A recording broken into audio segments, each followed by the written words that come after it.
தாய் உறவுகளை அனைவருக்கும் மாலை வணக்கம். எல்லாரும் எப்படி இருக்கீங்க? எங்கள் ஊரில் வந்து நல்ல மழை.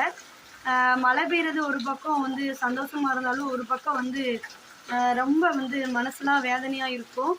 ஏன்னா மழை பெஞ்சிச்சின்னா வந்து நம்ம ரோட்டுக்கு போகணுன்னா கூட நடந்து போக முடியாது. என் பிள்ளைய வச்சுட்டு இங்கே இருக்கிறது வந்து சேஃப்டியாக இருக்காது. ஏன்னா இந்த மழை பெஞ்சோடனே பாம்பு, பூரான், பல்லி எல்லாமே வரும்.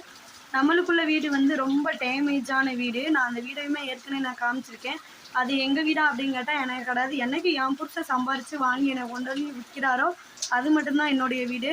அவங்க அம்மா வந்து இருந்துக்கோங்க அப்படின்ற மட்டும் தான் சொன்னாங்களே தவிர, எங்கள் புருஷன் பேர்லையோ எங்களுக்கோ அப்படிங்கிறது தனிப்பட்டு வந்து எதுவுமே தரலை. இப்போதைக்கு வந்து இருக்க மட்டும்தான் செய்கிறோம். ரொம்ப மனசு வேதனையாக இருக்குது. நம்ம அழுது நம்ம ஏன் சொல்லணும்? நம்ம கல்யாணம் பண்ணிட்டோம். அவங்கள கேட்டு நம்ம பிள்ளை பெக்கலை.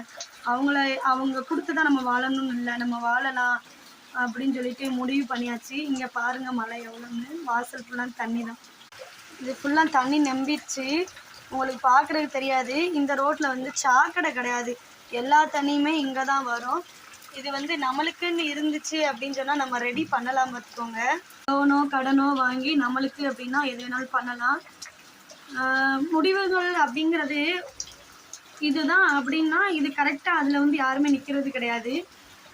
சொல்கிறது ஒன்று சொல்லிடுறாங்க, திருப்பியும் அப்புறம் கேட்டால் இல்லை நான் அப்படி சொல்லலை அப்படின்ற மாதிரி சொல்கிறாங்க. நான் எதை சொல்கிறேன் அப்படின்னா, சில விஷயங்கள்லாம் நடந்து முடிஞ்சிச்சு. அதெல்லாம் வந்து எனக்கு எப்படி சொல்கிறதுன்னு தெரியல. மனசை வந்து ரொம்ப வேதனையும் கஷ்டத்தோடு இருக்கேன். அதாவது அவங்க வந்து அனுபவிப்பாங்க, கண்டிப்பாக அனுபவிப்பாங்க. கூடிய சீக்கிரத்தில் வரும் அப்படின்ட்டு கடவுள் நம்ம பக்கம் இருக்காரு அப்படின்னா அது கூடிய சீக்கிரம் அது நடக்கும். நான் எதை சொல்கிறேன் அப்படின்னு அவ்வளோ ஒரு சிரமத்தில் தான் இப்போ வந்து இருந்துகிட்ருக்கேன்.